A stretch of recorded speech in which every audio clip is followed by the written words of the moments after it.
Hello and welcome to Nanjo Realty Group. I am your humble real estate agent, Paul Ngwasiri, with Nanjo Realty Group, brokered by Texas United Realty.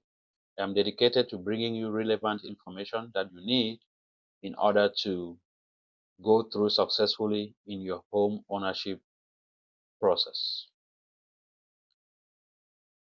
Today, I'll be talking to you on how to save for your first time home buying down payment.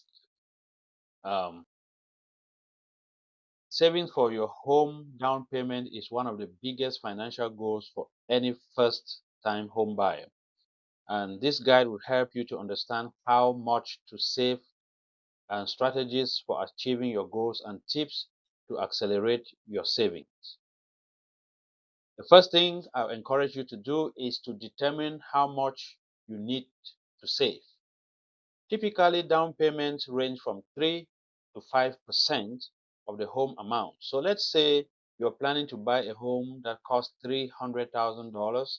Saving 10% of that amount will be $30,000. And a tip that I want to leave you with is that when you save for your down payment, also consider what we call closing costs and the cost to relocate, moving costs. Closing cost is usually between 2 to 5% of the loan amount or of the cost of the house, actually, right? So you have to consider that. So if you are saving 10%, consider to add another 2 to 5% to that amount. And that is going to account for closing costs and other expenses that come with closing your house.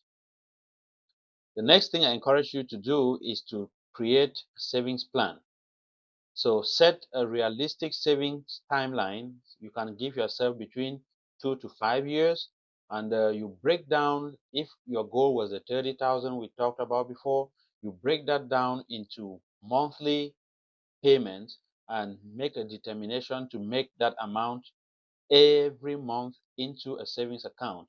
You can decide as a tip to create an account and dedicate it to your home buying uh, savings account, and you can make payments to that account automated. That means each time they pay you at work, there is an amount of money that leaves your paycheck automatically into that account. The next thing is for you to reduce expenses to save more. Most of us eat out, most of us do a lot of things that if you look critically, we can actually live without those things. Identify those things and cut unnecessary expenses like eating out, subscription to things like Amazon Prime, you know, Netflix, and things like that, and save that money. There's also impulse buying where you go to the shop and you just buy things without planning, and then you keep them in your car and you forget. Consider downsizing. If you are living in a 3 4 bedroom house alone or just two of you, consider downsizing to a 2 bedroom or even a 1 bedroom to save some money so that you can use that extra money to accelerate uh, your down payment savings goal. Step 4 is for you to increase your income. So you can either start a side hustle, you can go drive Uber in your free time, you can go deliver DoorDash in your free time, you can ask for a pay raise at work or you explore better paying jobs. You can look into your house and see the things that are there which you don't use anymore.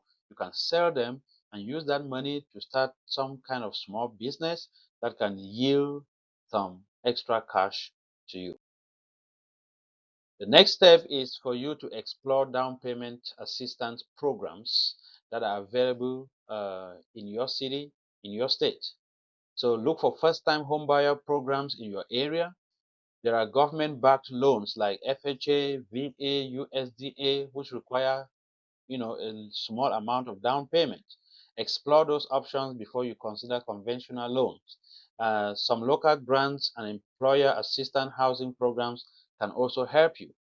Okay, so explore these things. You can contact me and I will be glad to help you with resources that could be helpful and beneficial to you. The next step is for you to invest your money wisely. When you save money, it doesn't grow. When you invest it, it can grow. And I want to give this disclaimer that this is not a financial advice. Before you invest your money, make sure you consult a professional in that area. But from general knowledge, I would say consider high yield savings accounts for better returns. You can invest in low risk investments like CDs, that is certificates of deposits, and bonds, which can help grow your savings, and also avoid risky investments that could lose value before you reach your goal. So if you invest in cryptocurrency, you invest in stocks, and you need to use that money at a particular time, who knows, by the time you need that money, the stock might not be doing well at that time, the cryptocurrency might not be doing well at that time, and you're going to lose money and you will not be able to meet your goal. The next step is to stay motivated and track your progress. How do you track your progress? Set milestone goals. For example, you can say, in the next 3 months, I want to reach 25% of my targeted savings amount. I want to reach 50%. I want to reach 75% by XYZ amount of time. Okay, that way it can help you track to see whether you're making progress or not. And it's also going to keep you motivated. You can also use budgeting apps or spreadsheets to track your savings and progress. Some good budgeting apps will be things like Mint, will be things like, you know, um, QuickBooks, will be things like You Need a Budget, they call it YNAB. Okay, and do not forget to reward yourself when you hit, some milestones in your goal. Always remember to celebrate yourself, but also make sure that you are doing that within budget. Final tips for success: I'll encourage that you be patient and consistent with your savings. Avoid unnecessary debt while saving for your home. Research mortgage options and get pre-approved before buying a home or before going out with a real estate agent to, look for or view home, right? And keep your credit score in good shape for better loan term.